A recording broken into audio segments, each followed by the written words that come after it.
Police अधीक्षक कार्यालय में एक एप्लीकेशन प्राप्त हुआ।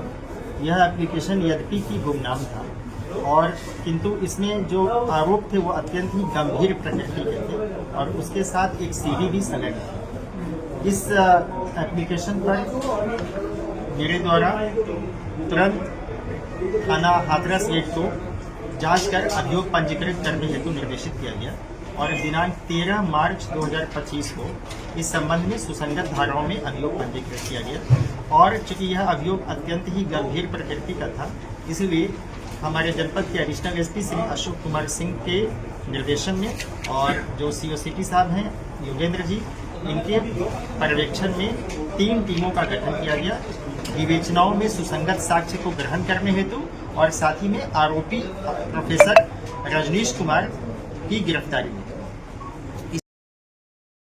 एक कहावत है चौपाई है रामायण में कि गुरु गोविंद दो खड़े जाके काके लागे पाए बलिहारी गुरु आपने गोविंद दियो बताए। यानी कि यहाँ पर गुरु का जो औजा होता है, गुरु का जो पद होता है वो भगवान से ही बढ़कर दिया है।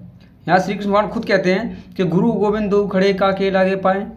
गुरु भी खड़े हैं और गोविंद भगवान भी खड़े हैं। अब मुझे समझ नहीं आता कि मैं किसके पैर छूऊं मेरे। तो जिस व्यक्ति के कोई भी व्यक्ति है अगर अपने जीवन में कुछ ऊंचाइयां छूना चाहता है तो उसके ज़िंदगी में गुरु का होना बहुत ज़रूरी है। और जब तक वो किसी को अपना गुरु नहीं मानता है या फिर अपने जीवन का जो मार्गदर्शक होता है उसे नहीं चुनता है, तब तक वो अपने जीवन में ऊंचाइयां नहीं छू सकता है।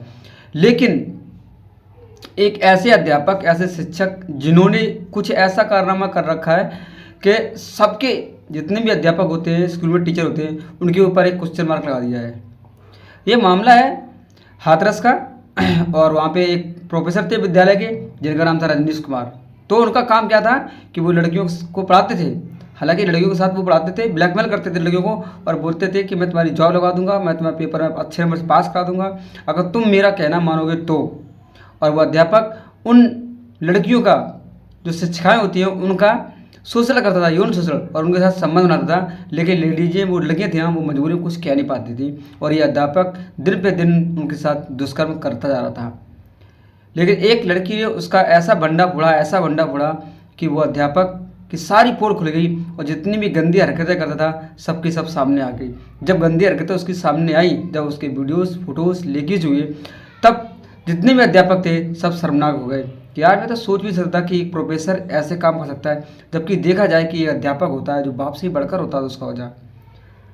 हम गुरु को अपने पिता से ही बढ़कर मानते हैं, हम गुरु को भगवान से ही बढ़कर मानते हैं, क्योंकि जो गुरु होता है वो हमारे जीवन का मार्गदर्शक होता है। क्योंकि उसके ही कहने पर हम जो भी कर्म करते हैं, हम अपने जीवन में ऊंचाइयां छूते हैं। और वो गुरु हमारे साथ कितना बड़ा छल कर रहा है, हमारे साथ कितना बड़ा दुष्कर्म कर रहा है, बड़ी शर्मिंदगी वाली बात है।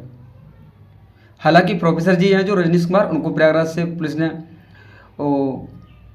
गिरफ्तार कर लिया है और सुनने में आ रहा है कि उन पर केस चलेगा, मुकदमा चलेगा और हो सकता है उनकी नौकरी सस्पेंड। मेरे तो ऐसा लगता है कि उनको सस्पेंड कर दिया जाए, क्योंकि मुझे नहीं लगता है कि ऐसे अध्यापकों को विश्वविद्यालय में, कॉलेजों में होना जरूरी नहीं है। क्योंकि कि ऐसे विद्यालयों में जो अध्यापक जाएंगे ना, तो वो कहीं ना कहीं उनका माल खराब करेंगे और बच्चियों के साथ छेड़खानी करेंगे और दुष्कर्म करेंगे सामूहिक, और उनके साथ रेप करेंगे। तो मुझे नहीं लगता कि ये अध्यापक के लायक, कि इनके अंदर एक भी गुण ऐसा भी नहीं है जिनसे मैं कह सकूँ हाँ ये अध्यापक है, हाँ ये शिक्षक है। क्योंकि जो अध्यापक, उनकी उम्र की बेटियां उस स्कूल में पढ़ने आती हैं, शायद उन अध्यापक की भी कोई लड़की होगी घर में, उनकी उम्र की लड़कियाँ पढ़ने आती हैं, जरा भी उनको शर्म ये नहीं लगी है कि मेरी बेटियों के बराबर ये बालिकाएँ हैं और हम उनके साथ कर क्या रहे हैं। सिर्फ अपने हवस बिटाने के चक्कर में उन लड़कियों को ब्लैकमेल कर रहे हैं और उनको एक मतलब ब्लैकमेल कर रहे हैं, इमोशनल ब्लैकमेल, कि हम तुमको अच्छे नंबर से पास कर देंगे, अगर तुम मेरा बात कहना नहीं मानोगे तो मैं तुम्हें फायर कर दूंगा, मैं तुम्हारी जॉब नहीं लगने दूंगा। तो इस मजबूरी के आगे जो लड़कियां थीं वो उनका कहना मानती थी, क्योंकि उन्हें ऐसा लगता था अगर मैंने प्रोफेसर का कहना नहीं माना तो कहीं ना कहीं मेरी ज़िंदगी है, मेरी लाइफ है, ये पूरी तरह से बर्बाद कर देगा, और इसलिए वो ऐसा कर रही थी। लेकिन कहते हैं ना, पाप का घड़ा होता है वो ज़्यादा कभी ना कभी भरता है, और भरता है तो फूटता है, और जब वो फूटता है तो उसकी आवाज़ बहुत दूर तक जाती है। और ऐसा ही हुआ रजनीश के साथ कि इनका पाप का बड़ा भर चुका था, और जब पाप का बड़ा फूटा तो पूरे इंडिया में उसकी आवाज़ आई। मैं तो हमेशा यही चाहूँगा कि अब इनको ऐसी कड़ी से कड़ी सजा मिलनी चाहिए, ताकि ये अब कभी भी कोई भी प्रोफेसर, कोई भी टीचर ऐसा कदम उठाने से सोचे भी ना कि मैं ऐसा करूँगा। और आप लोगों की क्या राय है तो आप कमेंट बॉक्स में ज़रूर बताइए।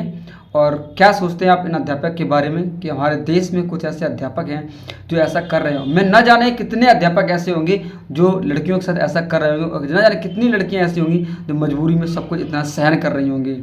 जबकि हमारे देश का नारा है कि बेटी बचाओ बेटी पढ़ाओ। जब जहाँ बेटी बचने के लिए जाती है, वहाँ के जो लोग हैं बचाने वाले, वो खुद सुरक्षित नहीं रख सकते बेटियों को, वो खुद बेटियों के साथ दुष्कर्म कर रहे हैं, जिन्होंने ये लाइन लिखी है कि बेटी बचाओ बेटी पढ़ाओ।